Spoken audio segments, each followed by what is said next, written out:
ప్రార్థన చేసుకుందా. ఇప్పుడు వచ్చిన ప్రతి ఒక్కరూ తరలి వచ్చి కళ్ళు మూసుకున్నట్లయితే ఈ 40 దినాల ఉపవాస ప్రార్థన కోరికలను దేవుని కృప ద్వారా, ఆయన దయ ద్వారా 7 దినములు సంపూర్ణంగా ఆయన కాపాడి ప్రతి దినము కూడా ఆయన రెక్కల నీడలో దాచి భద్రపరిచి ఈ దినాన ప్రభువు నడిపించి ఉండగా 8వ దినము కూడా ప్రభు యొక్క పాదాలు పట్టుకోవడానికి ఈ ఉదయకాల సమయము ఈ శుక్రవారం ఉపవాస ప్రార్థన కూడికలోను జరుగుతున్న 40 దినాల ఉపవాస ప్రార్థన కూడికలోను దేవుడు కృప చూపించి నడిపించినట్లుగా ప్రభు యొక్క సన్నిధిలో మనమందరం కలిసి ప్రార్థన చేద్దాం. గడిచిన శుక్రవారపు ఉపవాస ప్రార్థన కూడిక మొదలుకొని ఈ యొక్క శుక్రవారం వరకు దేవుడు తన కృపలో, తన దయలో మనందరి దాచి కాపాడి ఉండగా ప్రభు యొక్క సన్నిధిలో దయచేసి అందరూ కూడా స్తుతిస్తూ 10 నిమిషాలు మనం ప్రార్థన చేద్దాం. దేవుడు ఈ దినపు ఉపవాస ప్రార్థన కూడికను మహిమకరంగా జరిగించినట్లుగా, తన సన్నిధితో నింపినట్లుగా, తన ఆత్మతో నింపినట్లుగా, ప్రభు మనను దర్శించినట్లుగా ప్రభు యొక్క సన్నిధిలో అందరూ కలిసి ప్రార్థన పూర్వకంగా ఆయన నామాన్ని మనం అందరం కూడా స్తుతిద్దాం, సిద్ధపడదాం. స్తోత్రం, స్తోత్రం, స్తోత్రం, స్తోత్రం, స్తోత్రం. మహోన్నతుడానికి వందనాలు, స్తోత్రాలు, స్తోత్రాలు, స్తోత్రాలు. కృప కలిగిన దేవుడా, దయగలిగిన దేవుడా, కనికరము కలిగిన దేవుడా, నీ ఉన్నతమైన ఘనమైన శ్రేష్టమైన నామానికి ప్రభువా వేలాది కోట్లాది స్తుతులు, స్తోత్రాలు చెల్లిస్తున్నామయ్యా. అయ్యా, గడిచినటువంటి దినములన్నింటిలో కూడా అయ్యా ఈ 40 దినాల ఉపవాస ప్రార్థన కూడికల్లో అయ్యా సంపూర్ణంగా 7 దినాలు ఆయన ఒక్కొక్క రోజు నీ కృపలోనే నడిపించినందుకు స్తోత్రాలు. ఈ దినము కూడా నాయన మీ సన్నిధిలో మేము చేరా, నీ కృపలో నాయన, మీ దయలో నాయన మేమందరం కలిసి పరిశుద్ధుడా మీ నామాన్ని మహిమపరచబోతుండగా, నీ సన్నిధిలో మీ నామాన్ని ఘనపరచబోతుండగా మా మధ్య ఆత్మదేవుడిగా సంచరించునుగాక, మహిమ స్వరూపుగా మా మధ్య నాయన నీవే కార్యాలు జరిగించునుగాక. తండ్రి నీకు వందనాలు, స్తోత్రాలు, స్తోత్రాలు, స్తోత్రాలయ్యా. ఓ నిరంతరం స్తుతికి కారణభూతుడు, స్తుతి యాగం అర్పించేవాడు నన్ను మహిమపరుస్తున్నాడు అని నీ వాక్యం సెలవిస్తుంది ప్రభు. మా స్తుతుల మీద ఆసీనుడైన వాడు అయ్యా, మా స్తుతుల సింహాసన ఆసీనుడు తండ్రి. ఆకాశం నా సింహాసనము, భూమి నా పాదపీఠం అని తెలియజేస్తున్నాడు. ఆది అంతమునైన వాడు అయ్యా, ఉన్నవాడు అనువాడము, అల్ఫా ఓమేగము అయ్యా, యుగ యుగాలు జీవిస్తున్న సజీవుడవు తండ్రి. ప్రభువా నీకు స్తోత్రములు, స్తోత్రములు, స్తోత్రములు, స్తోత్రములయ్యా. నీకే స్తుతి నాయన, నీకే స్తుతి ప్రభువా. ఈ దినపు ఉపవాస ప్రార్థన కూడిక అంతటిలో నాయన నీ కృప కలుగునుగాకయ్యా, నీ దయలోనే, నీ కృపలోనే నడిపించబడునుగాకయ్యా. నీ బిడ్డలు ఏ సమస్యల చేత, ఏ ఇబ్బందుల చేత వచ్చారో ప్రభువా, ఏ కట్ల చేత బంధించబడున్నారో, ఏ ఆటంకాలు ఉన్నాయో ప్రభువా, ఉపవాస ప్రార్థనలు విడుదల జరుగునుగాకయ్యా, స్వస్థతలు జరుగునుగాకయ్యా, ఆశ్చర్య కార్యాలు జరుగునుగాకయ్యా. ప్రార్థన చేసిన వెంటనే అయ్యా నీ ప్రజల్లో అద్భుతమైన కార్యాలు జరుగునుగాక. పరిశుద్ధుడా నీకే వందనాలయ్యా. అయ్యా నీ పక్షాన నిలబడి ప్రార్థన చేస్తున్నప్పుడు కార్యాలు జరిగించయ్యా.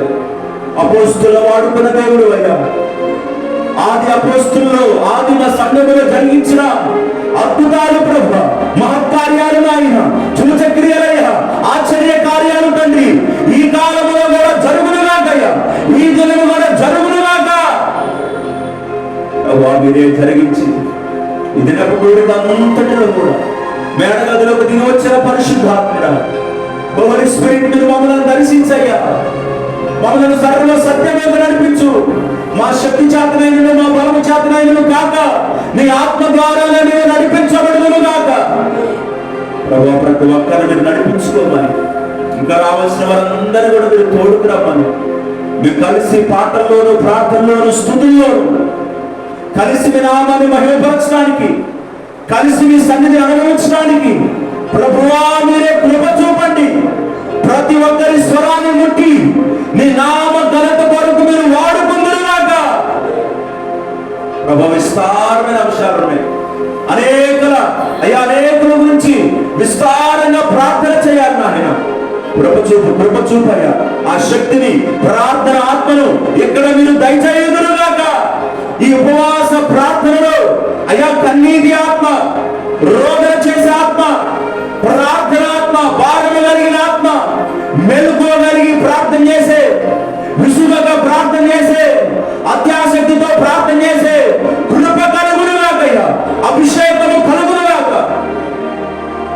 మీరే కలిగించారు అన్నిటి కొరకు, అందరి కొరకు, అందరి కుటుంబాల కొరకు, దేశ క్షేమము కొరకు కూడా ప్రార్థన చేయడానికి మీరే కృప చూపించమని ఆయన ముందున్న సమయం అంతటిని కూడా మీ చేతులకు అప్పగించుకుంటూ ప్రారంభము నుండి ముగించేంత వరకు మీరు కృప చూపమని యేసు నామములు అడిగి వేడుకుంటూ ప్రార్థిస్తున్నాము తండ్రి.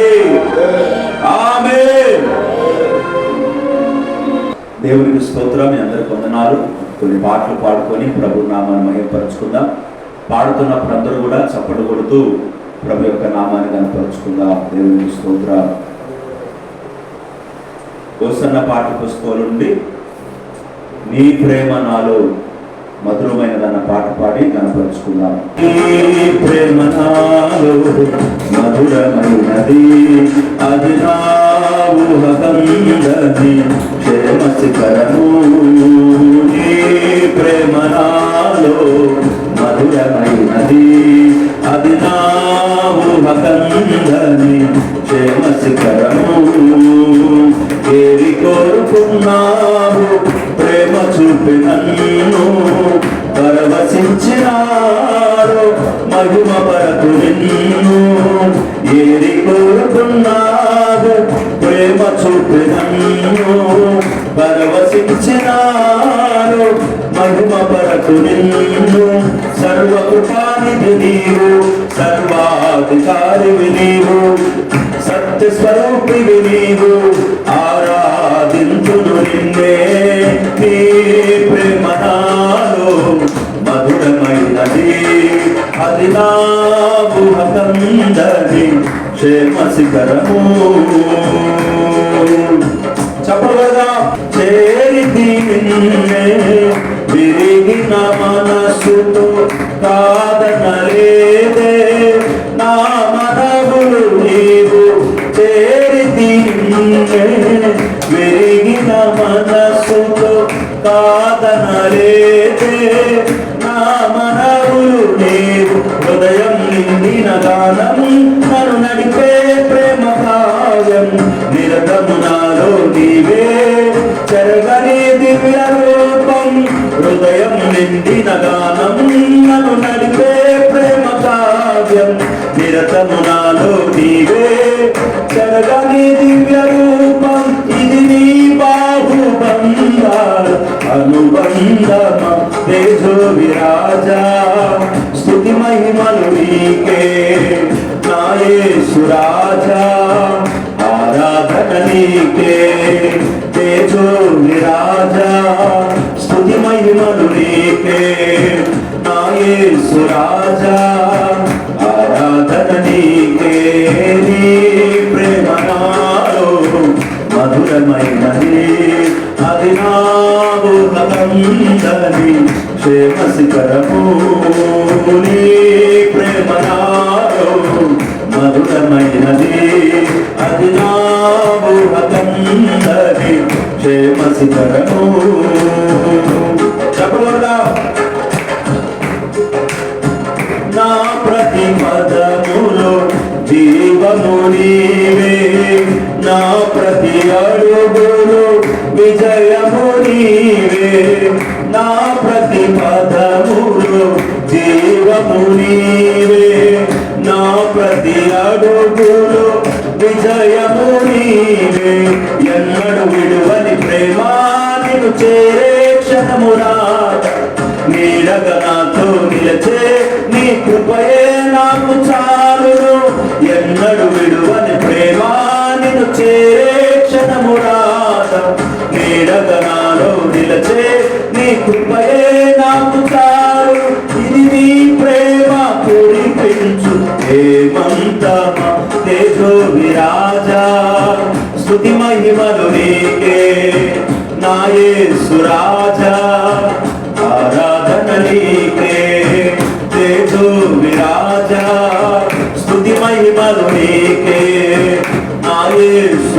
రాజా ఆరాధన నీకే నీ ప్రేమ నాలో మధురమైనది అది నా ఊహకందని క్షేమ శిఖరము నీ ప్రేమ నాలో మధురమైనది అది నా ఊహకందని క్షేమ శిఖరము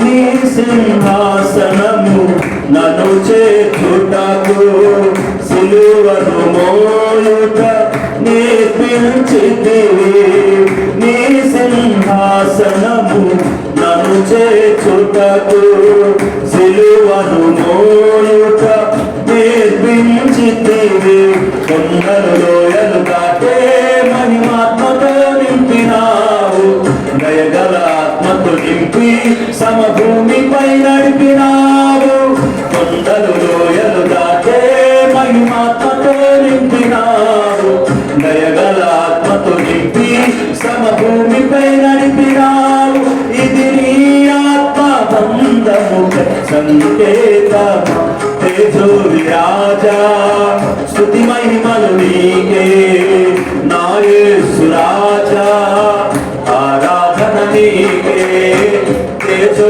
విరాజా స్తుతి మహిమలు నీకే నా యేసు రాజా ఆరాధన నీకే ప్రేమ నాలో మధురమైనది అది నా ఊహకందని క్షేమ శిఖరము నీ ప్రేమ నాలో మధురమైనది అది నా ఊహకందని క్షేమ శిఖరము ఏరి కోరుకున్నావు ప్రేమ చూపే నన్ను పరవశించినారు మహిమ పరతు నిన్నే ఏరి కోరుకున్నావు ప్రేమ చూపినారు పరవశించినారు మహిమ పరతు నిన్నే సర్వకృపానిధి నీవు సర్వాధికారివి నీవే సత్య స్వరూపివి నీవు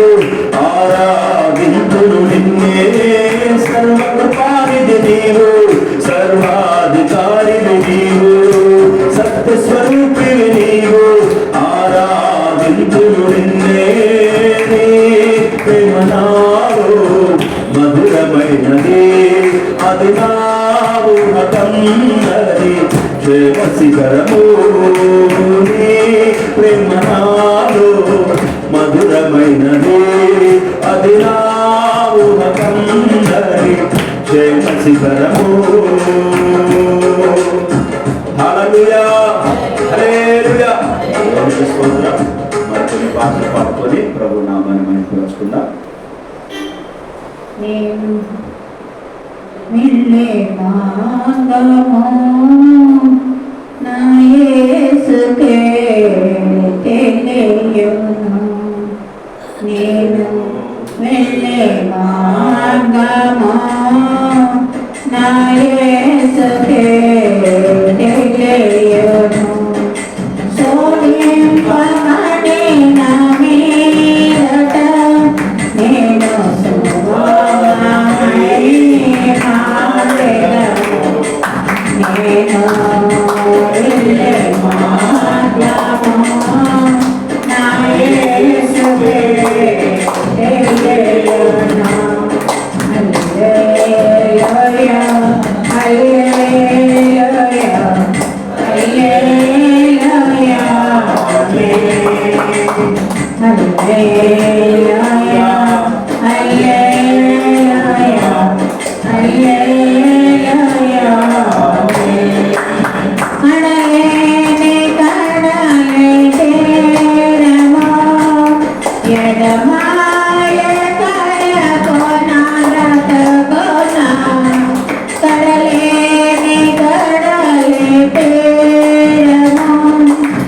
ఎడమాయ కడ కోన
నిన్ను మాత్రమే నమ్మానయ్యా, నిన్ను మాత్రమే నా ధైర్యం యేసయ్యా.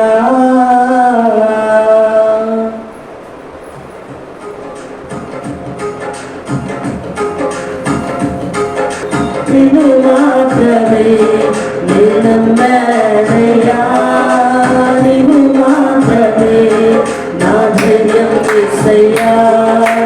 నీ ఆహ్వానమే నడిపించు, నా స్థితినన్నిటినీ సరిచేయును.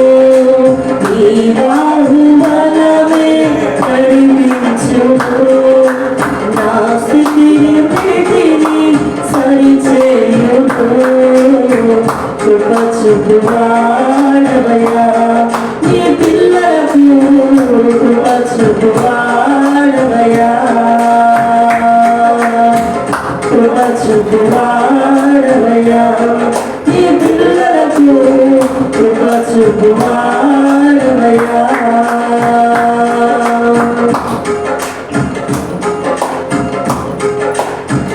నీవు సెలవీయగా కలుగనిదే ఉంది, వాకు పంపగా జరుగనిదే ఉంది.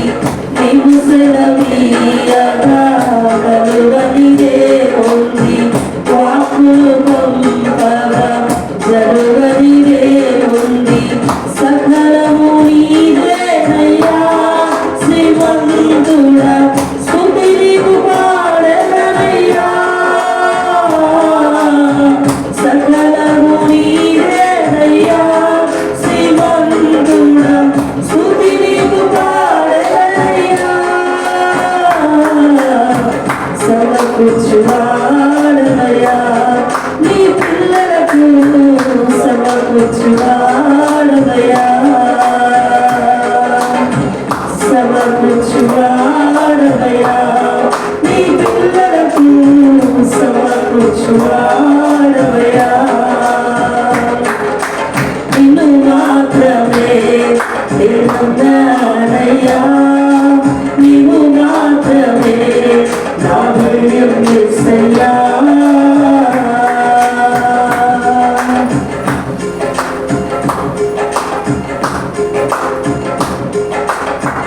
నా ముందు నీవుండగా పరిగెత్తువాడెవడు, కార్యము చేయగా అడ్డుపడు వాడెవడు.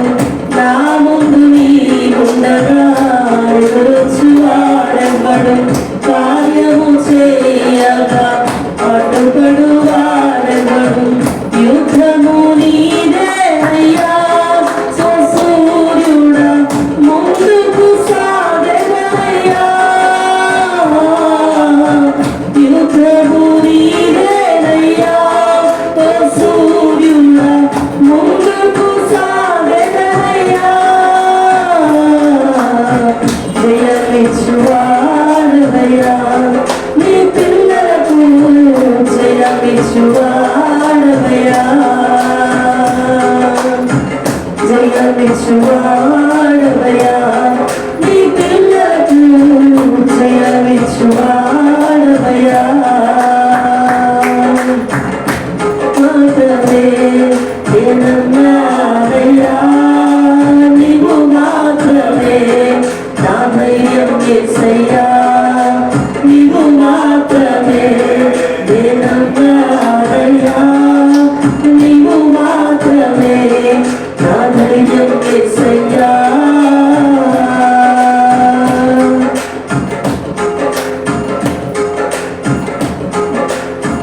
నిన్ను కరుణించగా కాదను వాడెవడు, శక్తితో నింపగా ఓడించు వాడెవడు. నిన్ను కరుణించగా కాదను వాడెవడు, శక్తితో నింపగా ఓడించు వాడెవడు.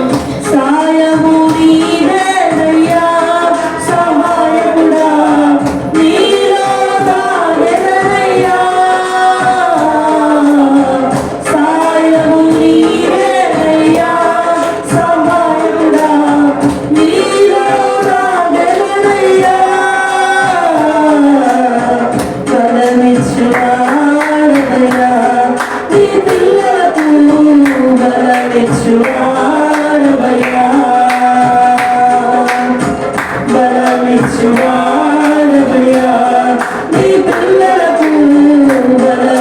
నడిపించువాడవయ్యా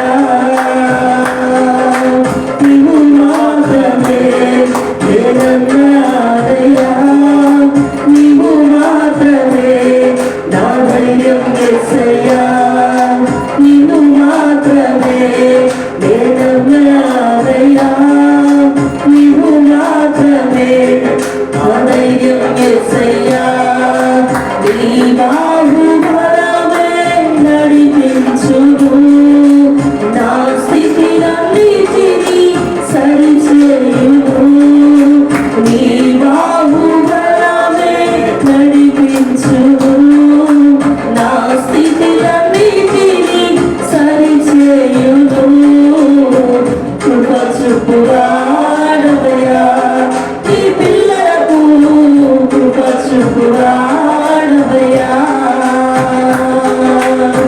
కృప చూపువాడవయ్యా ఈ పిల్లలకు కృప చూపువాడవయ్యా హల్లెలూయా స్తోత్రాన్ని అర్పించదము మంచి యేసు మేలు చేసెను స్తోత్రాన్ని అర్పించదము మంచి యేసు మేలు చేసెను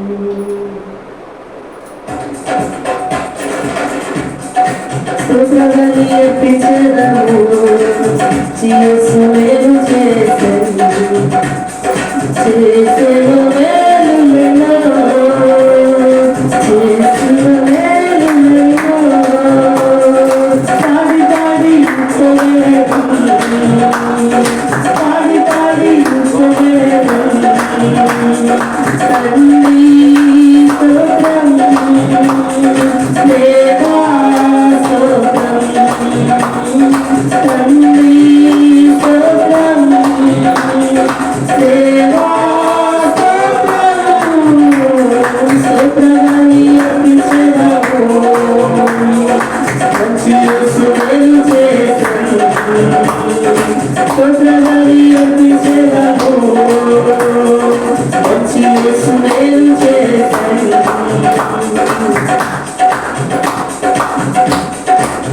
ప్రాణమిచ్చినను ప్రేమించి పాపం తొలగించి కడిగితివే ప్రాణమిచ్చినను ప్రేమించి పాపం తొలగించి కడిగితివే నీ కొరత బ్రతుకుతావే పరచి సేవ చెయ్యు కృపణించితివే నీ కొరత బ్రతుకుతావే పరచి సేవ చెయ్యు కృపణించితివే తండ్రి స్తోత్రం దేవా స్తోత్రం తండ్రి స్తోత్రం దేవా స్తోత్రం స్తోత్రాన్ని అర్పించెదము మంచి యేసు మేలు చేసెను స్తోత్రాన్ని అర్పించెదము మంచి యేసు మేలు చేసెను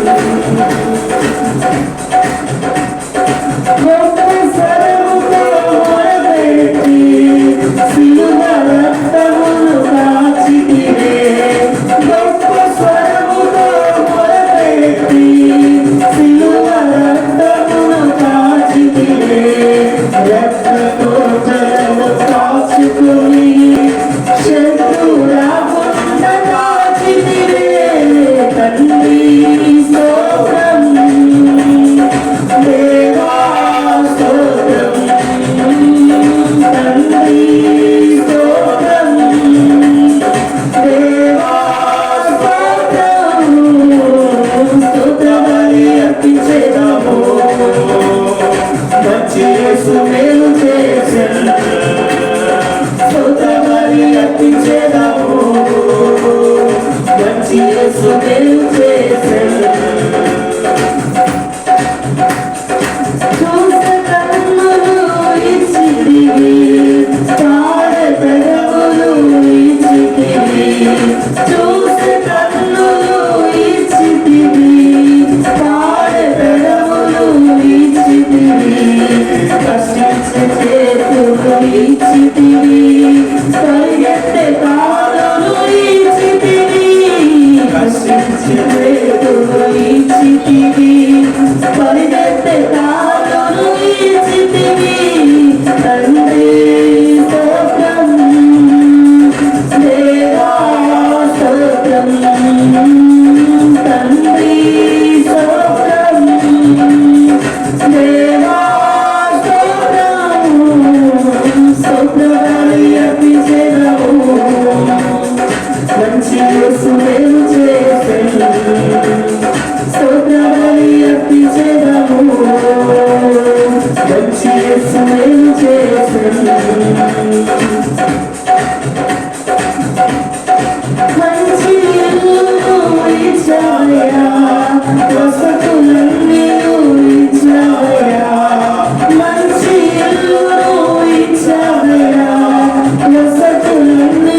కృప చూపి అప్పుడే కొండ చేసిదివే తండ్రి స్తోత్రం దేవా స్తోత్రం తండ్రి స్తోత్రం దేవా స్తోత్రం స్తోత్రబలి అర్పించెదము మంచి యేసు మేలు చేసి స్తోత్రబలి అర్పించెదము మంచి యేసు మేలు చేసి చేసిన మేలులతో చేసిన మేలులతో పాడి పాడి పొగడెదను పాడి పాడి పొగడెదను తండ్రి స్తోత్రం దేవా స్తోత్రం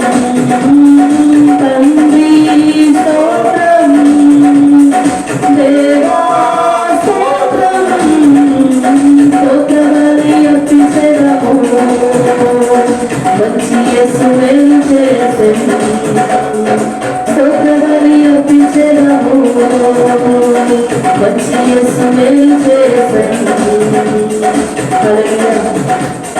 ప్రభు యొక్క సన్నిధిలో మనము చక్కగా ఇంతవరకు పాడి స్తుతించాం.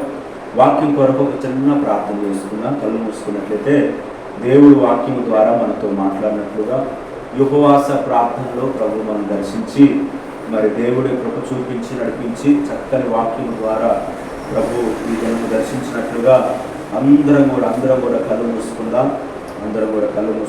కళ్ళు మూసుకుందాం. ప్రభు యొక్క సన్నిధిలో దేవుని వాక్యం కోసం ప్రార్థన చేసుకుందాం. అందరం కళ్ళు మూసుకున్నట్లయితే స్తోత్రం స్తోత్రం స్తోత్రం మహోన్నతుడా మహాగణుడా సర్వాధికారి సర్వోన్నతుడా నీ ఉన్నతమైన ఘనమైన నామానికి ప్రభువా వేలాది కోట్లాది స్తుతులు స్తోత్రాలు చెల్లించుకుంటున్నామయ్యా. ఎంతవరకు అయ్యా పాటల ద్వారా మహిమ తెచ్చుకున్నందుకు వందనాలు. ఈ ఉపవాస ప్రార్థన కుడికిలో అయ్యా ప్రతి దినము అపోస్తుల కార్య గ్రంథముల నుండి అయ్యా ఒక్కొక్క అధ్యాయాన్ని మేము ధ్యానం చేసుకుంటూ వాక్యాన్ని నాయన అయ్యా ప్రభువా ధ్యానం చేసుకుంటా ఉన్నాము తండ్రి. అయ్యా మీరు జ్ఞాపకం చేసుకో అయ్యా ఈ సమయాన్న ప్రభువా అయ్యా 7వ అధ్యాయముల నుండి మీరు మాతో మాట్లాడుదురుగాక తండ్రి. అయ్యా 7వ అధ్యాయంలో ఉన్న కొన్ని సందర్భాలు నాయన అక్కడ ఉన్న వాక్యాల ద్వారా మీరు మమ్మల్ని దర్శించుదురుగాక. అయ్యా కావలసినటువంటి ఆత్మ సహాయములు చేయండి. నిరాశుడుగా నేను బలహీనుడు నాయన, నన్ను బలపరచు నాయన. ఆత్మ జ్ఞానం ఆత్మ తెలివిని దయచే ప్రభువా. మీ నామాన్ని నీ సన్నిధిలో నాయన అయ్యా మీ మాటల ద్వారా ప్రతి ఒక్కరిని కూడా మీరు బలపరచుదురుగాక. మీరే నడిపించమని యేసు నామములో ప్రార్థిస్తున్నాము తండ్రి. ఆమేన్. దేవునికి స్తోత్రం. దేవుని పరిశుద్ధమైన నామానికి మహిమ ఘనత ప్రభావం కలుగునుగాక. ఈ వీడియో ద్వారా వీక్షిస్తున్న మీ అందరికి వందనాలు. అదేవిధంగా కుడి వచ్చిన ప్రతి ఒక్కరు కూడా పేరు పేరున నేను వందనాలు తెలియజేస్తున్నాను. ఈ ఉపవాస ప్రార్థనలో దేవుడు ఇచ్చిన ఆలోచన ప్రకారంగా ప్రతిరోజు ఇక్కడ ప్రార్థన జరుగుతూనే ఉంది. మరి ప్రతిరోజు అపోస్తుల కార్య గ్రంథంలో నుండి ఒక్కొక్క అధ్యాయాన్ని ధ్యానం చేసుకుంటా వస్తున్నాం. ఈరోజు ధ్యానంగా మరి 7వ అధ్యాయము కొన్ని వచనాలు. 7వ అధ్యాయంలో దాదాపుగా 60 వచనాలు ఉన్నాయి. 7వ అధ్యాయంలో దేవుడు జ్ఞాపకం చేసినవి, దేవుడు మొదలు పెట్టినవి మనం మాట్లాడుకుంటా ముందుకెళ్దాం. చూడండి, మొదటి కొన్ని వచనాలు మనం చదువుకుంటే మొదటిగా కొన్ని వచనాలు 7వ అధ్యాయంలో ప్రధాన యాజకుడి మాటలు నిజమేనా అని అడిగాను. అందుకు స్టెఫెను చెప్పేదేమనగా, సహోదరులారా తండ్రులారా వినుడి, మన పితరుడైన అబ్రహాము హారానులో కాపురం ఉండక మునుపు మెసొపొతేమియాలో ఉన్నప్పుడు మహిమగల దేవుడు అతనికి ప్రత్యక్షమై, నీవు నీ దేశములోని స్వజనులను విడిచి బయలుదేరి నేను నీకు చూపింపబోవు దేశమునకు రమ్మని అతనితో చెప్పాను. చాలు. దేవుని బిడ్డలారా, మనము రాత్రి గత దినాన మనము ధ్యానం చేసుకున్నటువంటి 6వ అధ్యాయంలో చివరిలో ఈ స్టెఫెను మీద ఆత్మతో జ్ఞానముతో నిండుకున్నటువంటి స్టెఫెను వారిలో కనపరిచిన జ్ఞానాన్ని కానీ దేవుని యొక్క మాటలు కానీ ఆయనతో తర్కించలేక, కొన్ని సమాజపు వారు తర్కించలేక, ఆయనతో మాట్లాడలేక ఏం చేశారంటే ఆయన మీద ఒక నింద వేయాలని ఇతడు మోసే మీదను దేవుని మీదను దూషణ వాక్యములు పలకగా వింటిమి. ఆ యేసు మోసే ఆచారాలన్నీ కూడా తీసివేయదని చెప్పగా వింటిమని ఆయన మీద నింద వేసి సమాజంలో నిలవబెట్టారు. ఈ 6వ అధ్యాయంలో చివరి వచనంలో 15, 14 మరి ముందు వచనాల్లో అది జరుగుతూ ఉంది.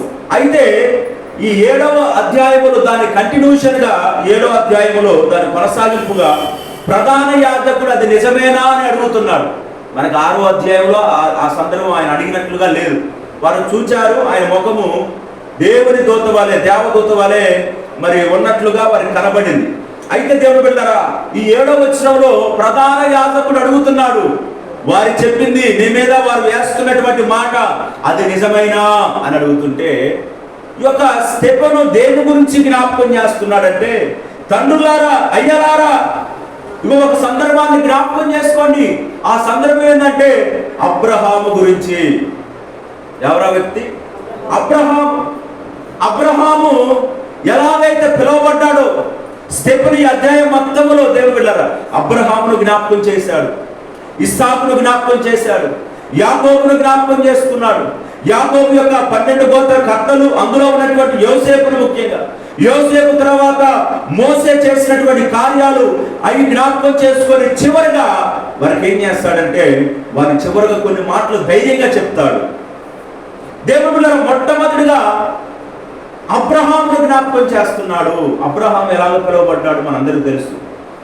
ఆయనంట దేవుడు ఎలాగ పిలిచాడంటే 3వ వచనంలో, నీవు నీ దేశమును నీ స్వజనమును విడిచి బయలుదేరి నేను నీకు చూపింపబో దేశమునకు రమ్మని అతనితో చెప్పెను. నిజమే, ఈ యొక్క 12వ అధ్యాయంలో మనం చూస్తే అబ్రహాముతో దేవుడు ఎవరు మాట్లాడాడు? ఆదికాండం 12వ అధ్యాయం చూస్తే, ఆదికాండం 12వ అధ్యాయం 1వ వచనం నుండి, యెహోవా నీవు లేచి నీ దేశము నుండి, నీ బంధువుల యొద్ద నుండి, నీ తండ్రి ఇంటి నుండి బయలుదేరి నేను నీకు చూపించు దేశమునకు వెళ్ళుము. నిన్ను గొప్ప జనముగా చేసి నిన్ను ఆశీర్వదించి నీ నామమును గొప్ప చేయుదును. నువ్వు ఆశీర్వాదముగా ఉండువు. నిన్ను ఆశీర్వదించు వారిని ఆశీర్వదించును, నిన్ను దూషించు వారిని శపించెదను. భూమి యొక్క సమస్త వంశములు నీ యందు ఆశీర్వదించబడునని అబ్రహాముతో అనగా. చూడండి దేవుడు బిడ్డ, అలాగా దేవుడు పిలిచాడండి అబ్రహాముని. నువ్వు నీ దేశము నుండి, నీ స్వజనుల నుండి, నీ బంధువుల యొద్ద నుండి బయటికి రావాలి, నేను చూపించు దేశానికి నువ్వు వెళ్ళాలని దేవుని యొక్క స్వరము, దేవుని యొక్క మాట అబ్రహామును దర్శించి మాట్లాడింది. అబ్రహామును దర్శించిన కాలంలో ఒక్క స్వరం మాత్రమే వినబడింది. ఏం వినబడిందమ్మా? ఒక్క స్వరమే, అంటే ఒక మాట మాత్రమే. ఈ నిజమైన దేవుణ్ణి అబ్రహాము కనులారా చూడలేదు. అంతకు ముందు బొమ్మలను తయారు చేసే అబ్రహాముగా ఉన్నప్పుడు బొమ్మలను తయారు చేసే వ్యక్తి, అబ్రహాముగా ఉన్నప్పుడు విగ్రహారాధన చేసే వ్యక్తి. దేవుని గురించి తెలియదు, దేవుని చూడలేదు. కానీ ఆ నిజమైన దేవుడు మాట్లాడగా ఆ మాటకు ఏమైపోయాడంటే లోబడ్డాడు. ఆ మాటకు ఏమైపోయాడు? లోబడ్డాడు. ఎంత కష్టం అది! ఆయన చేసుకునే వ్యాపారాన్ని విడిచిపెట్టాలి, ఆయన బంధువులను విడిచిపెట్టాలి, తన స్వజనులను విడిచిపెట్టాలి, తన దేశమును విడిచిపెట్టాలి, తన ప్రాంతాన్ని విడిచిపెట్టాలి, సమస్తాన్ని వదిలి ఒక్క మాటను నమ్ముకొని ఎక్కడికి వెళ్ళాలో నేను చూపిస్తా, నువ్వు బయలుదేరమనగానే విశ్వాసముతో బయలుదేరాడు. హల్లెలూయా. ఈనాటి క్రైస్తవులు దేవుని సేవ గురించి పిలిపొస్తున్నా, దేవుని పరిచర్య కొరకు దేవుడు పిలుస్తున్నా, నువ్వు ఇక్కడ కాదయ్యా, నేను చూపించే ప్రాంతానికి వెళ్ళి అక్కడ నువ్వు సేవ చేయి, నువ్వు పరిచర్య చేయి, లేదా నువ్వు అక్కడ నివాసం చేయి అని మాట్లాడుతుంటే ఆ మాటలు లెక్కబడి చేయటం. ఎన్ని వాక్యాలు లెక్కబడుతున్నా, ఎంత దేవుడి గురించి తెలిసినా, యేసు ప్రభువారి భూమి మీదకి వచ్చి ఆయన కార్యమంతా చేశాడని వాక్యాలు బైబిల్ చదువుతూ ఎంత జరుగుతున్నా కానీ కొంతమంది ఇప్పటికి కూడా లోపడట్లేదు.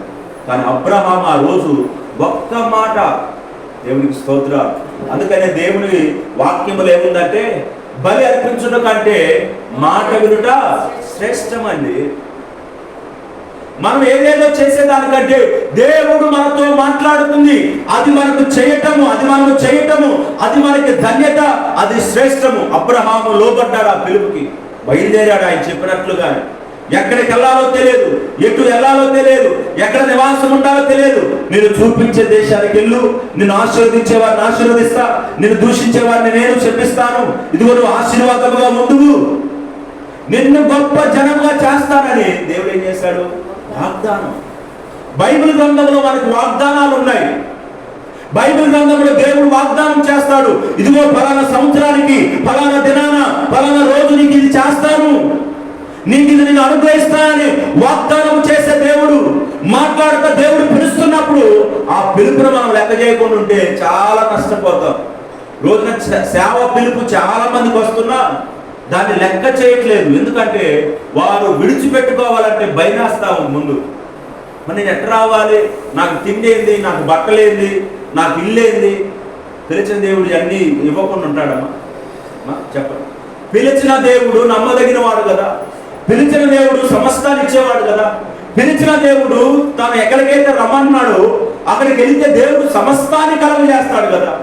వారిలో ఒంటరైన వారిని 1000 మంది గాను, ఎన్నికలైన వారిని 10,000 జనముగా చేస్తానన్న దేవుడు పిలుస్తున్నప్పుడు దేవుడు సమస్తాన్ని ఇవ్వలేడా?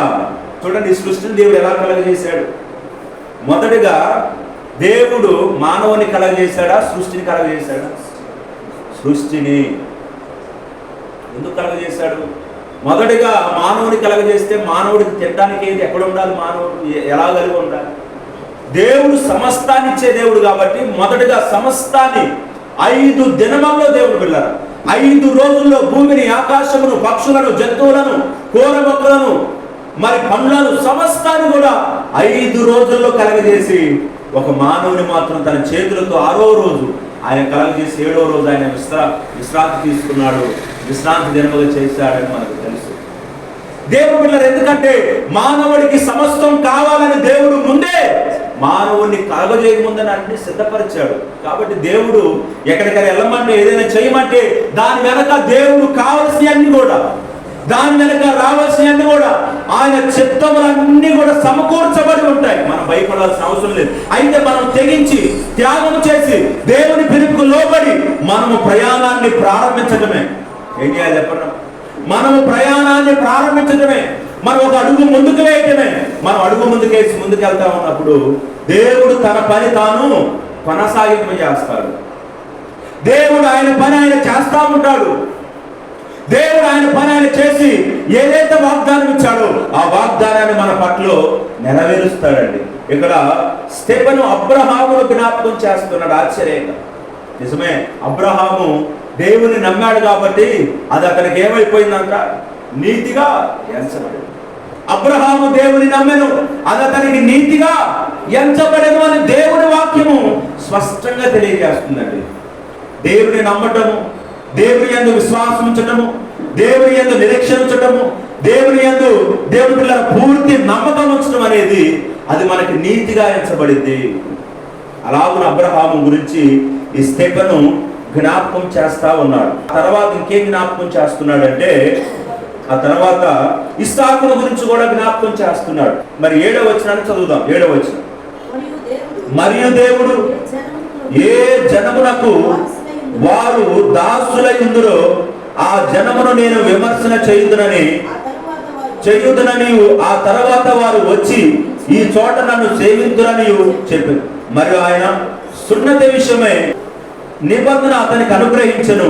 అతడు ఇస్సాకును కని ఆ నిబంధన చొప్పున 8వ దినమందు అతనికి సున్నతి చేసింది. ఇస్సాకు యాకోబును, యాకోబు 12 గోత్రకర్తలను కని వారికి సున్నతి చేసింది.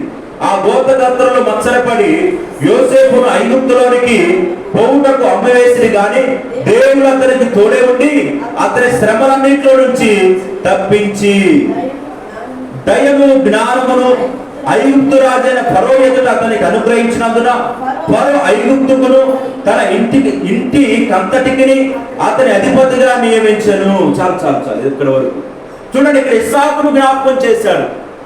ఈ స్టెఫెను ఏమైతే చెప్తున్నాడు, ఏమైతే వివరిస్తున్నాడో అది మనం గమనించాలండి. అబ్రహామును గురించి వివరించాడు, జరిగిపోయినటువంటి అదంతా కూడా జ్ఞాపకం చేస్తున్నాడు. అంటే పరిశుద్ధాత్మ దేవుడే స్టెఫెనుతో మాట్లాడుతున్నాడు. ఇప్పుడు మనం ఇది చదువుతుంది నూతన నిబంధన, అబ్రహాము స్టోరీ, ఇస్సాకు స్టోరీ, మరి యాకోబు సందర్భం, వారి యొక్క పిల్లల సందర్భాన్ని కూడా పాత నిబంధన. మరి ఇవన్నీ ఎట్లా తెలిసినాయి ఆయనకి? ఇవన్నీ ఎట్లా ఆయన చెబుతున్నాడంటే ఆత్మదేవుడు ప్రతి ఒక్కటి కూడా స్టెఫెనుతో మాట్లాడిస్తున్నాడు. స్టెఫెనుకి జ్ఞాపకం చేస్తున్నాడు. స్టెఫెను ఒక్కొక్కటి సందర్భం వివరిస్తూ ఇస్సాకు గురించి చెప్పాడు. ఇస్సాకు కూడా సున్నతి పొందాడు. ఇస్సాకుతో పాటు యాకోబుతో పాటు 12 గోత్రకర్తలు వాళ్ళు కూడా ఇట్లా చేశారు అనే సందర్భాన్ని జ్ఞాపకం చేశాడు. పాత నిబంధనలో రక్షణ దేనికి సూచన అంటే సున్నతికి సూచన. దేవుడు సున్నతి అనే క్రమాన్ని పెట్టాడు. ఆ తర్వాత ఇప్పుడు మనం నీటి బాప్తిసం అనే ద్వారా రక్షణ పొందుతున్నాం. దేని ద్వారా? నీటి బాప్తిసం. రకరకాల బాప్తిసాలు ఉన్నాయండి. ఒక ఆయన చిలకరిని బాప్తిసం ఇస్తాడంట, నీళ్లు చల్లుతాడంట. ఒక ఆయన జెండా పెట్టి, పెద్ద తెట్లా జెండా పెట్టి దాన్ని తీసుకుని వెళ్ళిపోతే ఇక బాప్తిసం కూడా అయిపోయిందంట. ఇంకా రకరకాల బాప్తిసాలు. ఒక ఆయన ఎట్లా ఇవ్వాలి, ఇంకొక ఆయన ఎట్లా ఇవ్వాలి, ఇంకొక ఆయన ఎట్లా ఇవ్వాలి. లేదు, బైబిల్లో యేసు నామాన తండ్రి కుమార పరిశుద్ధాత్మ నామములో బాప్తిసం పొందాలని బైబిల్ స్పష్టంగా తెలియజేస్తుంది.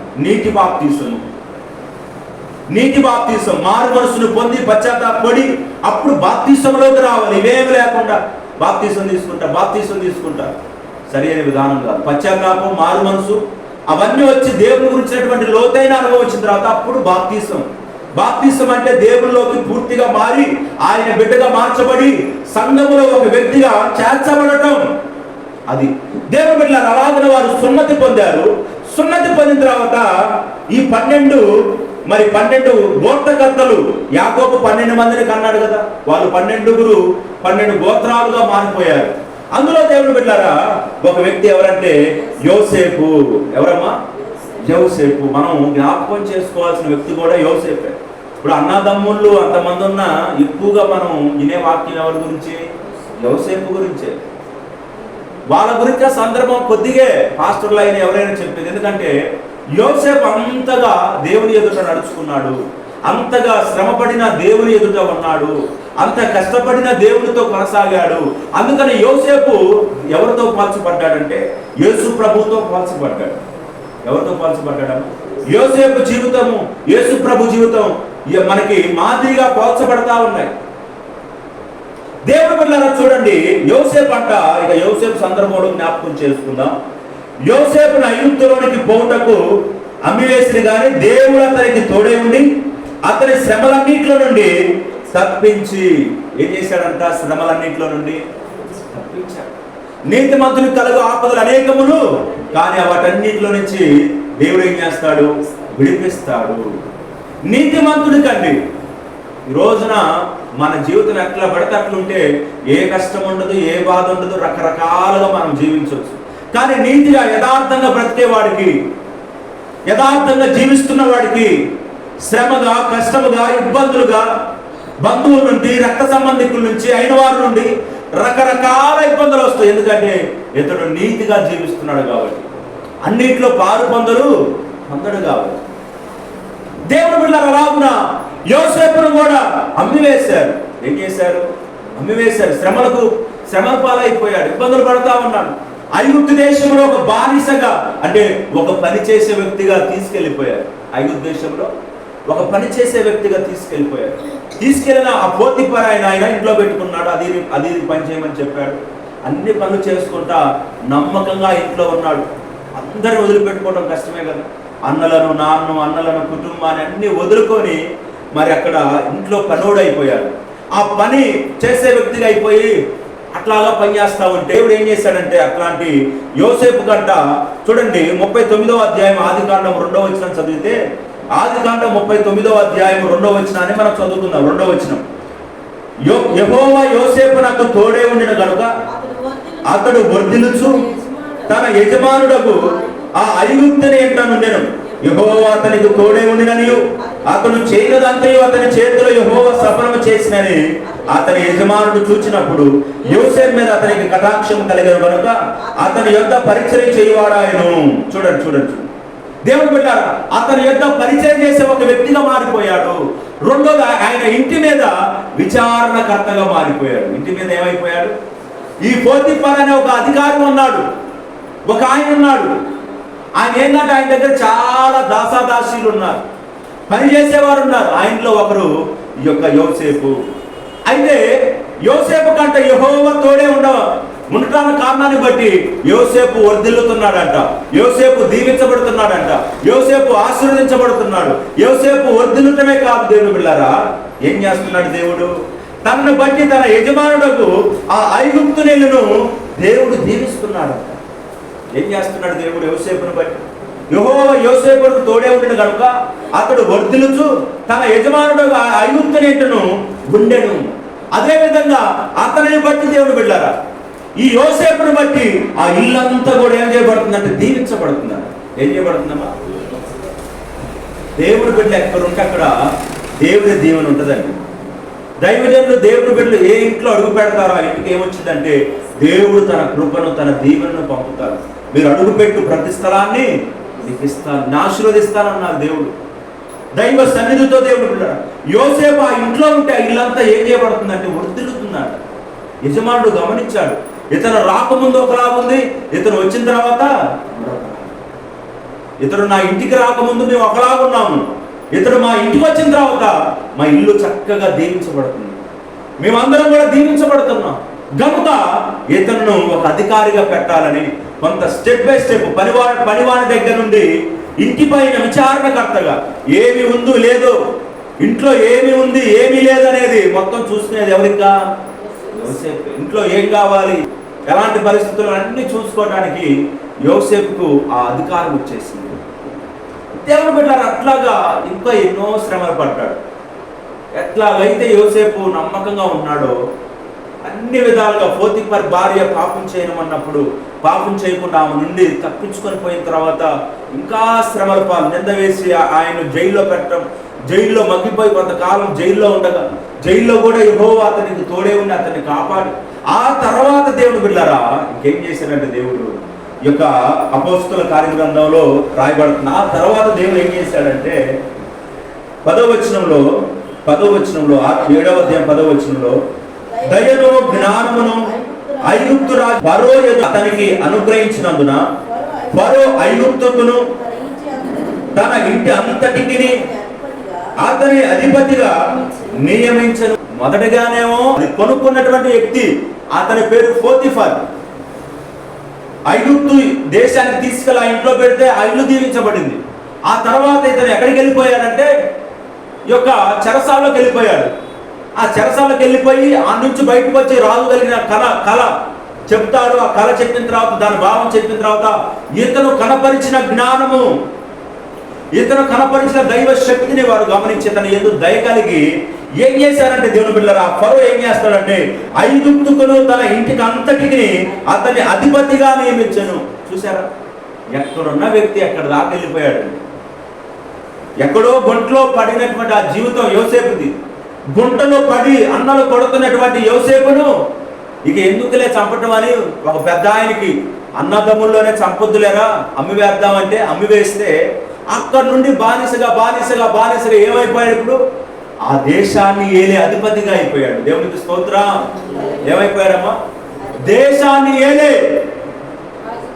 ఆ దేశాన్ని పరిపాలన చేసే ఒక ప్రధానిగా, ఒక రాజుగా అన్ని చూసుకోవడానికి ఇతని మేలే అధిపతిగా నియమించాడంట. చూడండి అంత స్థానాన్ని దేవుడు ఇచ్చాడు. అవునండి, దేవుని ఎదుట నమ్మకంగా ఉంటే ఎన్ని శ్రమలు వచ్చినా నీతిని యథార్థతని వదలకుండా, ఎన్ని కష్టాలు వచ్చినా ప్రభువాన్ని మనం పట్టుకొని ఆయన విడిచిపెట్టుకొని ఉంటే నిన్ను ఎక్కడ తీసుకెళ్తాడో తెలుసా? దేవుడు ఉన్నతమైన శిఖరానికి తీసుకెళ్తాడు. హల్లెలూయా. దావీదుని ఎక్కడ తీసుకెళ్ళాడు దేవుడు? గొర్రెల దొడ్లో నుండి సింహాసనానికి, రాజు స్థానానికి తీసుకెళ్ళాడు. ఎవరిని? దావీదును, రాజైన దావీదు. అతని స్థానం ఎక్కడ? గొర్రెల కాసుకొని చిన్నవాడు, ఎన్నికలేని వాడు. అతన్ని అక్కడి నుండి గొర్రెల దొడ్డిలో నుండి దేవుడు ఏం చేశాడంటే రాజు స్థానానికి తీసుకెళ్ళాడు. అది దేవుని ఎదుట ఆయనను స్తుతిస్తూ, ఆయన సన్నిధిలో ప్రార్థిస్తూ, ఆయన సన్నిధిలో నమ్మకంగా వెళ్ళిపోతే దేవుడు ఒక ఉన్నతమైన స్థితిని ఇస్తాడు. ఏం చేస్తాడమ్మా? ఉన్నతమైన స్థితి, ఒక ఉన్నతమైన భవిష్యత్తు మనకు కలగజేస్తాడు. మనకి ఈరోజు కనపడుతున్న శ్రమ రేపు ఉండదు. మీరు బాగా గమనించండి. మన జీవితాల్లో కొంతకాలం ఎన్ని శ్రమలు పడ్డాము, ఎంత దుఃఖం. ఆ దుఃఖంలో ఏం చేయాలి అర్థం కాక చచ్చిపోదామా, బ్రతుకుదామా, అది చేసుకుందాం, ఇది చేసుకుందాం, రకరకాల ఆలోచనలు వచ్చాయి. ఇప్పుడు ఎందుకు నవ్వుతున్నావు మరలా? ఇప్పుడు హ్యాపీగా ఉన్నావు కదా అంటే దుఃఖం కూడా ఎలా కాలం మనిషికి ఉండదు. ఇప్పుడున్న బాధ, ఇప్పుడున్న కష్టం వచ్చే సంవత్సరం ఉండదు, వచ్చే రాబోతున్న తరాలకు ఉండదు. అయితే ఆ రాబోతున్న తరాలు ఆశీర్వదకరమైనటువంటి జీవితాన్ని నువ్వు అనుభవించాలన్నా, ఆ మంచి దినాలను నువ్వు చూడాలన్నా, నువ్వు ఈ శ్రమలో ఏమి చేసుకోకుండా ఓపికగా చూడాలి. యోబుకు వచ్చిన కష్టాలు ఏదైనా చేసుకుంటే యోబు మరలా రెండంతలుగా దీవించబడతాడా? యోబు అన్నిటిని కోల్పోయి, పిల్లలను కోల్పోయి, భార్య దూషిస్తుంటే, శరీరానికి కూడా కురుపులు వచ్చి చిల్ల పెంకులతో గోక్కుంటా ఉంటే ఆ చేతులు తట్టుకోలేక ఈ శ్రమ ఎందుకని తన జీవితం అంతమొందించుకుంటే దేవుని ఆశీర్వాదాన్ని అతను పొందుకోగలుగుతాడా? మరి యోబు ఏం చేశాడు? శ్రమలో నిలిచి ఉన్నాడు, చూస్తున్నాడు, ప్రార్థన చేస్తున్నాడు, దేవుని దూషించుకోకుండా నిలిచి ఉన్నాడు. ఆ తర్వాత రెండంతల దీవెన వచ్చింది. హల్లెలూయా! ఏమొచ్చిందమ్మా? రెండంతల దీవెన. అది ప్రతి క్రైస్తవుడికి ఏంటంటే నిలిచి ఆగి నిరీక్షణతో చూచే అనుభవం కావాలండి. నిరీక్షణతో చూచే అనుభవం కావాలి, పెద్ద చూచే అనుభవం కావాలి. దేవుడు ఈ సంవత్సరం ఇలా ఉంచాడా, వచ్చే సంవత్సరం ఇంకొకలాగా నన్ను ఉంచుతాడు. ఈ సంవత్సరం నాకు ఈ పరిస్థితిని ఇచ్చాడా, వచ్చే సంవత్సరం ఈ పరిస్థితి ఉండదు, నాకు ఇంకా మంచి భవిష్యత్తు ఇస్తాడు నాకు. అదే మన నమ్మకం. మనం ఏంటంటే ఇవి వస్తున్నటువంటి వాటికి హడావుడి పడిపోయి, టెన్షన్ పడిపోయి, బాధల్లో ఇబ్బందుల్లో కురిగిపోయి, దేవుడికి దూరం అయిపోయి, ఆత్మీయ జీవితానికి దూరం అయిపోయి, దేవుడిని దూషిస్తూ, ఆయన నామాన్ని అవమానపరుస్తూ రకరకాల ఇబ్బందులకు మనం ఏమైపోతామంటే గురైపోతా ఉంటాం. కాబట్టి దేవుని బిడ్డలారా, దేవుని యందు మనం ఎల్లప్పుడూ ఎలా ఉండాలి? శ్రమల్లోనైనా, కష్టాల్లోనైనా, బాధల్లోనైనా నమ్మకంగా ముందు కొనసాగాలి.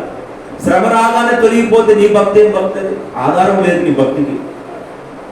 కష్టాలు రాగానే దేవుడు వద్దు అని విడిచిపెట్టుకుంటే నీ భక్తికి ఆధారం ఏంటి?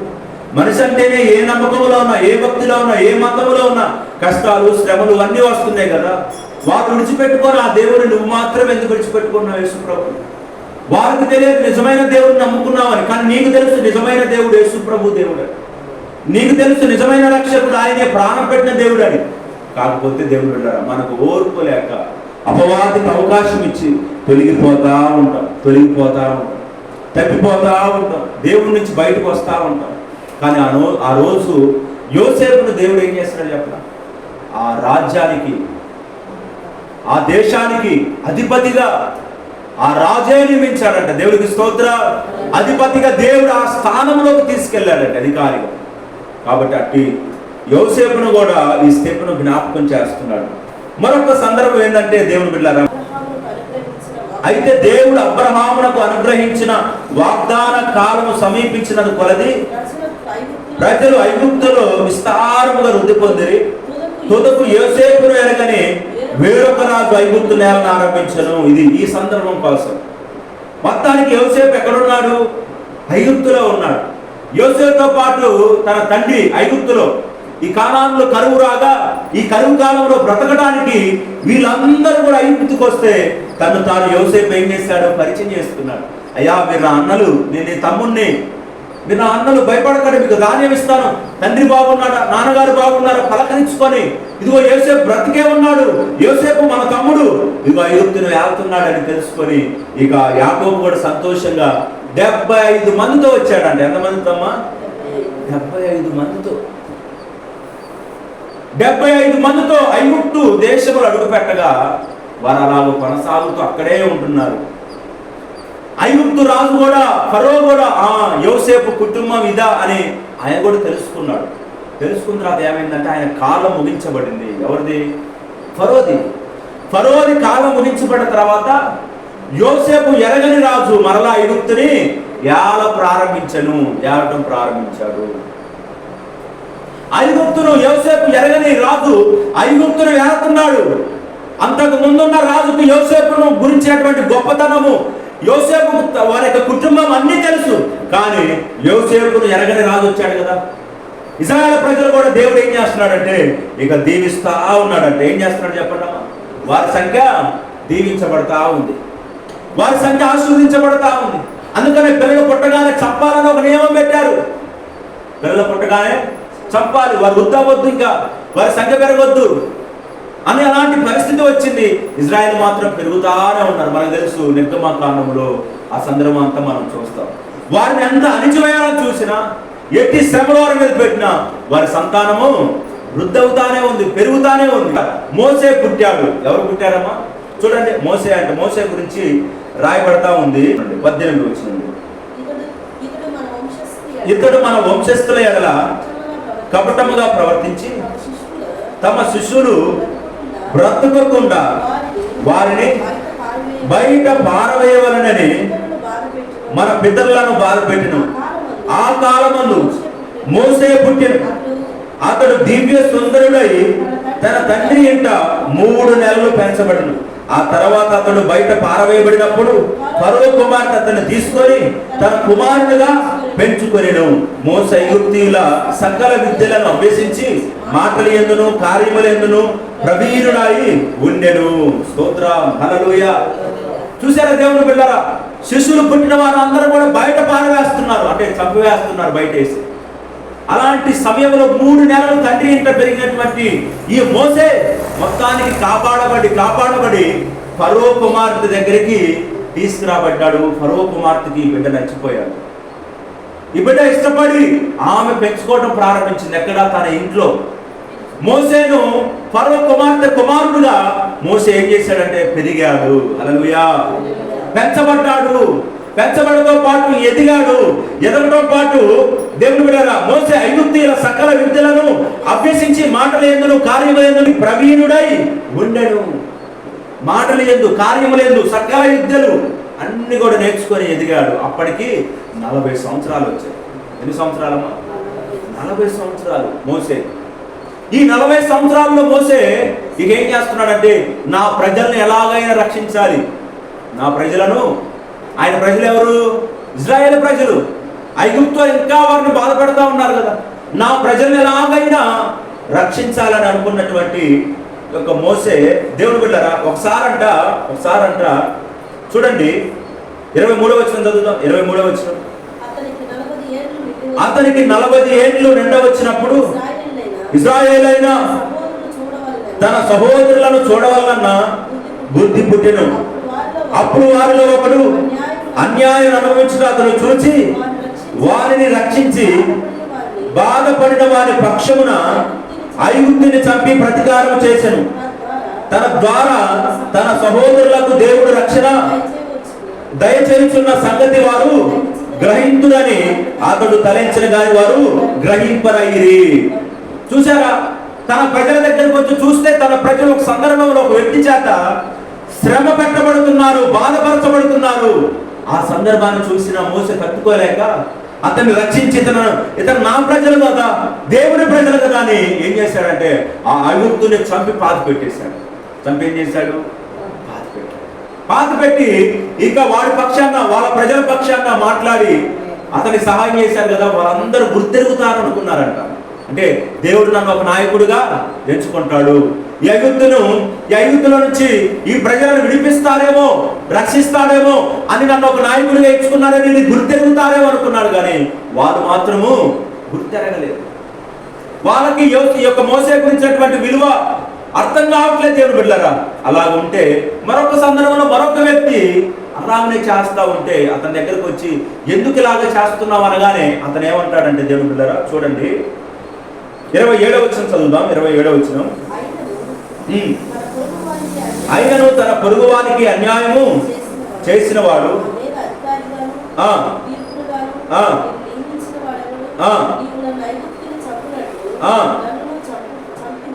నీవు నిన్న ఐగుప్తుని చంపినట్టు నన్నును చంప దలిచి ఉన్నావని అతన్ని త్రోసివేశాను.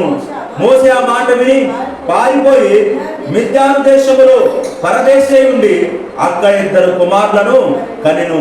40 ఏండ్ల పిమ్మట చూడండి, 40 ఏండ్లైన పిమ్మట సీనాయి పర్వత అరణ్యమందు ఒక పొదలోని అగ్నిజ్వాలలో ఒక దేవదూత అతనికి కనబడిను. మోసే చూచి ఆ దర్శనము నాకు ఆశ్చర్యపడి దాన్ని నిదానించి చూచుటకు దగ్గరికి రాగా, నేను నీ పితరుల దేవుడను, అబ్రహాము, ఇస్సాకు, యాకోబుల దేవుడనని ప్రభువాక్కు వినబడెను. చాలు చాలు సార్. దేవుని బిడ్డలారా చూడండి, అలాగున అక్కడ జరిగిన సందర్భాన్ని బట్టి ఇంకొక వ్యక్తి కూడా అలాగనే ఉంటే అక్కడికి వెళ్ళి మాట్లాడుతున్నప్పుడు ఎవరు చూడలేదు అనుకున్నాడు మోసే. అంటే ఐగుప్తీయులను చేతిలో నుండి ఇజ్రాయిల్ రక్షించడానికి ఒక వ్యక్తిని చంపాడు, పూర్తి చేశాడు. ఎవరు చూడలేదు అనుకున్నాడు. కానీ ఒక వ్యక్తి చూచి ఏం చేస్తున్నాడంటే, ఒక వ్యక్తి ఏమని మాట్లాడుతున్నాడంటే, ఆ ఐగుప్తీయుని చంపినట్లుగా నన్ను కూడా చంపుతావా అని త్రోసివేయగానే వెంటనే భయపడి అప్పుడు దేవుని బిడ్డలు ఏం చేస్తాడంటే ఐగుప్తును విడిచిపెట్టి పారిపోయి మిద్యాను ఎక్కడికి వచ్చాడు? మిద్యాను దేశంలో పరదేశే ఉన్నాడంట. మిత్రులు చేర్చుకొని గొర్రెలను మేపటానికి తన యొక్క కుమార్తెనిచ్చి వివాహం చేసి అక్కడ గొర్రెలను మేపటానికి ఏండ్లైన పిమ్మట అక్కడ ఉన్నాడంట. మొదటి 40 సంవత్సరాలేమో ఐగుప్తు దేశంలో ఉన్నాడు. రెండవ 40 సంవత్సరాలేమో యొక్క మిద్యాను దేశంలో ఇద్రో, తన మామయ్య ఇద్రో గొర్రెలను మేపుతా ఉన్నాడు.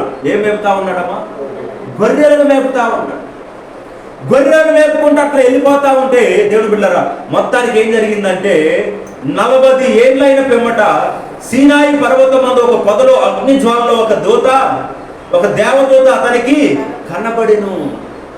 అందులో నుండి దేవుడు మాట్లాడుతూ ఉన్నాడండి. ఏం చేస్తున్నాడు? మోసేతో మాట్లాడుతున్నాడు. మోసే, నువ్వు నిలుచున్న స్థలం పరిశుద్ధమైనది కాబట్టి నీ చెప్పులు విడిచి ఇక్కడికి రా అని ఏం చేస్తాడంటే దేవుని బిడ్డలారా సమస్తాన్ని కూడా దేవుడు మోసేకు తెలియజేశాడు. నువ్వు ఎలా వాడబడాలి, నువ్వు ఎలా ఉండాలి అనే పరిస్థితులన్నిటిని కూడా మోసేకు దేవుడు తెలియజేస్తే మోసే మొదటగా సాకులు చెప్పాడు. నేను చెప్తే ఎవరు వెంటరు, నిన్నెవరు తీర్పరిగా, నిన్నెవరు నాయకుడిగా ఉంచారంటారు. అయ్యా నేనేం చేయాలి అని 33వ వచనంలో అంటారు కదా. అందుకు ప్రభు, నీ చెప్పులు విడుము, నీవు నిలిచి ఉన్న చోటు పరిశుద్ధ భూమి, ఐగుప్తులో ఉన్న నా ప్రజల దురవస్థను నేను నిదానించి చూచితిని, వాళ్ళు మూలుగులు వింటిని, వారిని విడిపించుటకు దిగి వచ్చి ఉన్నాను, రమ్ము, నేను ఇప్పుడు నిన్ను ఐగుప్తునకు పంపుదునాతో చెప్పాను. అధికారిగాను తిరిపరిగాను నిన్ను నియమించిన వాడు ఎవడు? వారు నిరాకరించి ఈ మోషేను అతనికి పొదలో కనబడిన దేవదూత ద్వారా దేవుడు అధికారిగాను విమోచకునిగాను నియమించి పంపెను.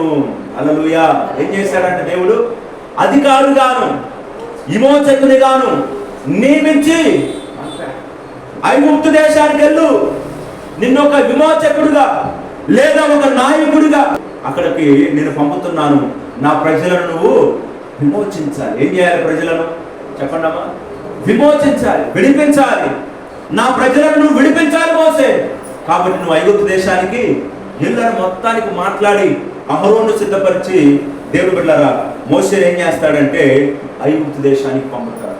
అట్లాగా ఒక్కొక్క సందర్భం, ఎర్ర సముద్రం దగ్గర దేవుడు చేసిన కార్యాలు, అరణ్యంలో దేవుడు చేసిన కార్యాలు, మన్నాను అదే విధంగా నీటిని ఇవ్వటం, మన్నాను ఇవ్వటం, దేవుడు కాపాడిన విధానం అంతా కూడా ఈ సందర్భం అంతా ఎవరు జ్ఞాపకం చేస్తున్నాడు అంటే స్టెఫెను.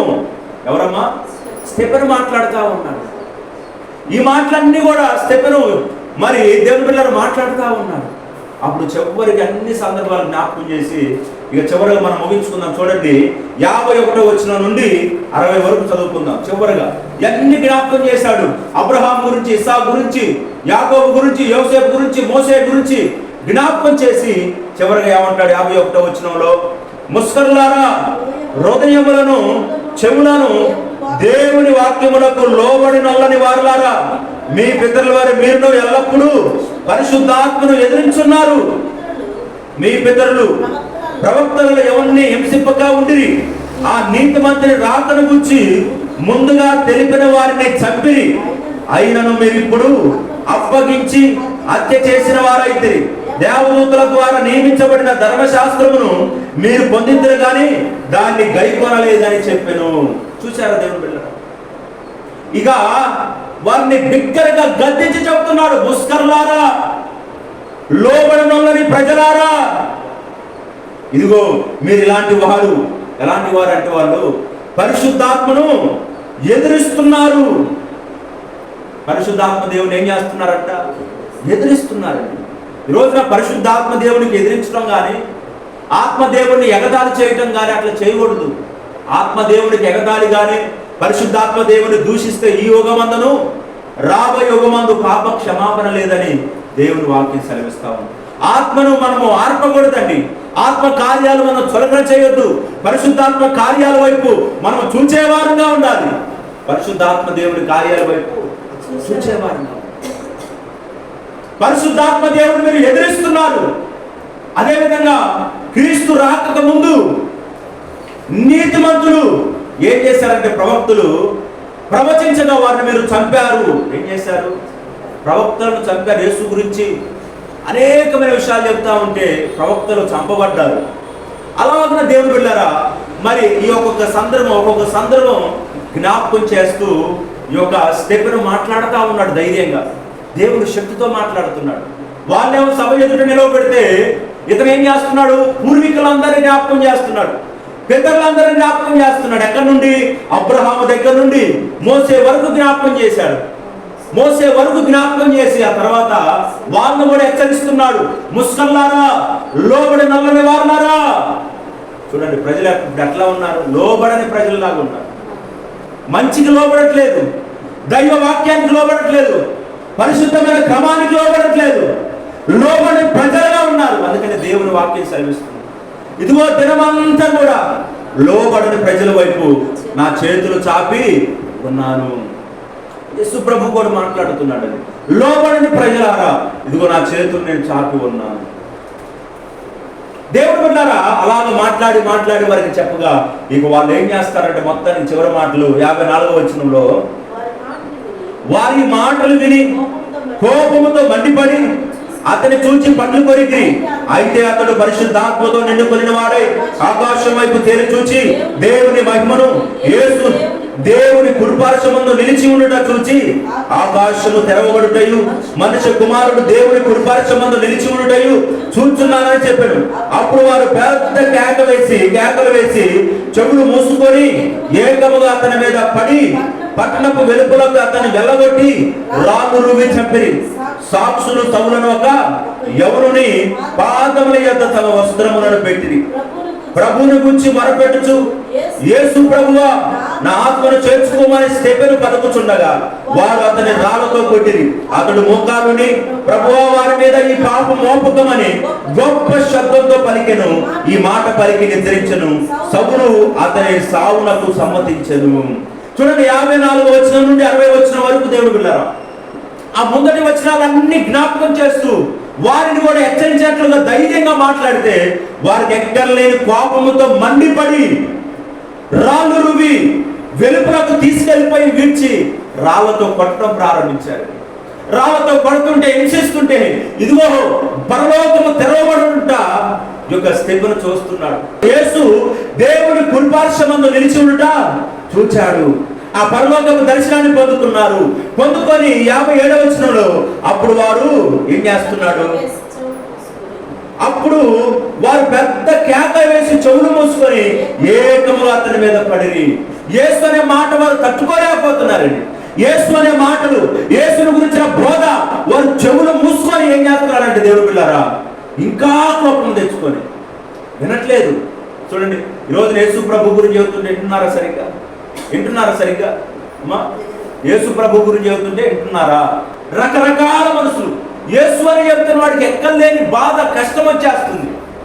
ఎందుకంటే ఆ మాటను కూడా వారు అంగీకరించట్లేదు. ఆ మాటను కూడా తీసుకొని, ఎందుకంటే సైతాను ప్రభావంతో నిండుకొని ఉన్న వ్యక్తి కాబట్టి. ఆ రోజున స్టెఫెను అంత కొడుతున్న యేసు గురించి చెబుతా ఉంటే ఇంకా చెవులు మూసుకొని రాళ్ళు రువి అతను మోకాలుని మరి ప్రార్థన చేస్తా మొరపెట్టడం ప్రారంభించగా రాళ్ళు రువి కొట్టగా స్టెఫెను ఏం చేశాడు తెలుసా? అయ్యా ఇదిగో నా ఆత్మ నీకు అప్పగించుకున్నాను, చేర్చుకో అని ప్రార్థన చేశాడు. చివరిగా నన్ను చేర్చుకోనాయి, నా రాజ్యములో నా ఆత్మను అప్పగించుకున్నానని చివరి కంఠములో ప్రాణం ఉన్నంత వరకు దేవుని గురించి మాట్లాడి చనిపోయిన హతసాక్షి స్టెఫెను ఏం చేశాడు చెప్పండమ్మా? కంఠములో ప్రాణం ఉన్నంత వరకు పోరాడాడు. యేసు గురించి ప్రకటన చేశాడు, ప్రార్థన కూడా చేశాడు. ఏమని ప్రార్థన చేశాడు? చివరిగా చూడండి, చివరిగా ఏమని ప్రార్థన చేశాడు? 60వ వచనంలో అతడు మోకాలుండి, ప్రభువా వారి మీద ఈ పాపం మోపకమని గొప్ప శబ్దంతో పలికెను. అప్పుడు ఆయన నిద్రించాడు, ప్రాణం ఇచ్చాడు. గొప్ప శబ్దంతో, ఒక మంచి మనస్సాక్షితో. దేవుడు బిడ్డ ఈ క్షమాపణ మనం ఎక్కడ చూస్తామంటే యేసు ప్రభు దేవుడిలో కూడా చూస్తాం. ఈ క్షమాపణ ఎక్కడ చూస్తాం చెప్పండి? యేసు ప్రభు దేవుడు కూడా ఆయన సిలువ వేసేటప్పుడు మొట్టమొదటిగా పలికిన మాట ఏంటి? తండ్రి ఇదేం చేస్తున్నారో వీరు వెరగరు కనుక వీరిని క్షమించుము. అయ్యా వీళ్ళు ఏం చేస్తున్నారు, వెరగట్లేదు, వీళ్ళు క్షమించయ్యా.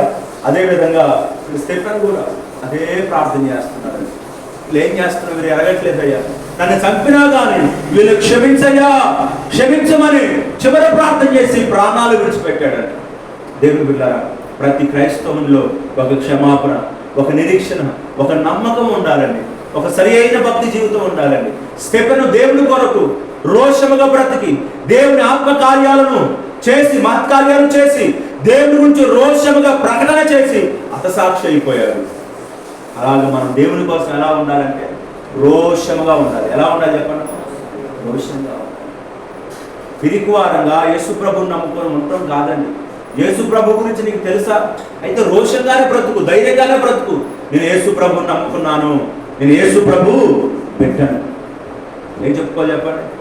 యేసు ప్రభు పెట్టాను, నేను యేసు ప్రభువుని నమ్ముకున్నాను. బ్రతికితే క్రీస్తే, చావైతే లాభమే, మేలేదు మనకి. ఏ పరిస్థితికి దేవుడు అప్పగించినా మన ఆత్మ మాత్రం, శరీరం మంటైనది ఎనుకున్న వాళ్ళే మన్నైపోతుంది, ఆత్మ దేవుని దగ్గరికి వెళ్ళిపోతుందండి. అందరు చనిపోవాల్సిందే, మరణం ఏదో ఒక రూపంలో వచ్చిందండి. మనం మంచిగా ఉన్న మరణం ఒక రోజు చావాల్సిందే. అయితే క్రీస్తు కొరకు చనిపోవటం అనేది అది గొప్ప విషయం. ఎవరి కొరకు చనిపోవటం అనేదమ్మా? క్రీస్తు కొరకు. ఈరోజు దైవజనులు కూడా ఎవరి కోసం చనిపోతున్నారు? ప్రవీణ్ పగడాలయ్య గారు ఎవరి కోసం చనిపోయాడు? క్రీస్తు కోసమే. గంటల ప్రకాశయ్య గారు ఎవరి కోసం చనిపోయాడు? క్రీస్తు కోసమే. మన ముందు మన అనుకున్నటువంటి పెద్దలు దైవజనులు ఏసన్న గారు ఎవరి కోసం చనిపోయాడు? క్రీస్తు కొరకు. దేవదాసయ్య గారు ఎవరి కోసం చనిపోయారు? బైబిల్ మిషన్, క్రీస్తు కోసమే.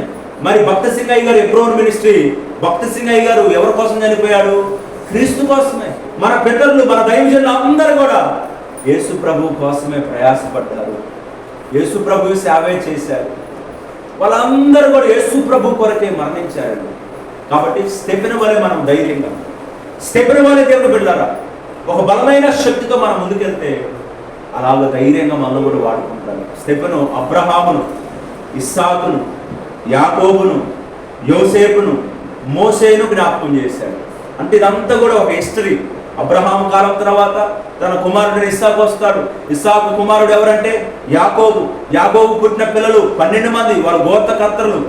వారు 12 గోత్రాలు ఉన్నాయి వాళ్ళకి. ఆ 12 గోత్రికులు ఏం చేశారంటే అందులో ఒక వ్యక్తి యోసేపు. యోసేపును దేవుడు జ్ఞాపకం చేస్తున్నాడు. యోసేపు తర్వాత వచ్చిన నాయకుడు ఎవరంటే మోసే. మోసెస్ ఇశ్రాయేలు ప్రజలను 100 సంవత్సరాల నుండి, అంటే 100 సంవత్సరాల నుండి ఆయన విడిపించాడు ఆ బానిసత్వం నుంచి. అలాగున ఈ స్టెప్ను అన్ని ఒక్కొక్క సందర్భం జ్ఞాపకం చేసి చివరగా దేవుని సువార్త ప్రకటన చేసి దేవుని కొరకు హతసాక్షి అయిపోయాడు. కాబట్టి దేవుని పిల్లరా, దేవుని గురించి చెబుతా ఉంటే మనకి ఏ పరిస్థితి అప్పగించబడ్డా ఆ పరిస్థితికి లోబడి మనం ముందుకెళ్ళిపోవాలి. ఏ పరిస్థితి అయినా, ఎలాంటి పరిస్థితి అయినా ధైర్యంగా ముందుకెళ్ళాలి. అలాగనే మనం ముందుకెళ్దాం. స్టెఫెను వలె రోషము కలిగి దేవుని పనిలో వాడబడదాం. దేవుడి కొద్ది మాటలను, మన హృదయముని మాటలను స్థిరపరిచి బలపరుచును గాక. ఆమేన్. చిన్న ప్రార్థన చేసుకున్న వాక్యం, ఎత్తబడ్డ వాక్యం కోసం చిన్న ప్రార్థన చేసుకున్నా. మహోన్నతుడానికి వందనాలు, స్తోత్రాలు. మీరు మాతో మాట్లాడిన అయ్యా ప్రతి మాటను బట్టి స్తోత్రాలు చెల్లించుకుంటున్నామయ్యా. నీ మాట బలమైనదయ్యా, నీ మాట సత్యవంతమైనదయ్యా, నీ మాట శ్రేష్టమైనది ప్రభువా. అయ్యా నీ శ్రేష్టమైన మాటలు జ్ఞాపకం చేసుకోవటానికి తండ్రి మీరు చూపిన మహాకృప కొరకే వందనాలయ్యా, మహాకృప కొరకే వందనాలయ్యా. నీ శ్రేష్టమైన మాటలు స్టెఫెను గురించి ఈ అపోస్తుల కార్యగ్రంథంలో 7వ అధ్యాయంలో మేము జ్ఞాపకం చేసుకున్నామయ్యా. అన్నాడు అబ్రహాము, అయ్యా ఇస్సాకు, యాకోబు, యోసేపు, మోసే, ఇలాగా నాయన వారు ఎలాగైతే వాడబడ్డారు అలా కూడా మేము కూడా వాడబట్టని కృప చూపించయ్యా. స్టెఫెను వలె ధైర్యంగా నిలిచి నీ కొరకు ప్రకటన చేసే ఆ ఆత్మమయ మాకు దయచేయుదురుగాక. ప్రభు విన్న వాక్యాన్ని మా హృదయంలో స్థిరపరిచి ప్రభు నీ కృపలో ముందున్న సమయం అంతటిలో అనేక అంశాల కొరకు మేము ప్రార్థన చేసుకోబోతుండగా మా మధ్య మీ కృప నుంచి మీరే నడిపించమని యేసు నామములో అడిగి వేడుకుంటూ ప్రార్థిస్తున్నాము తండ్రి.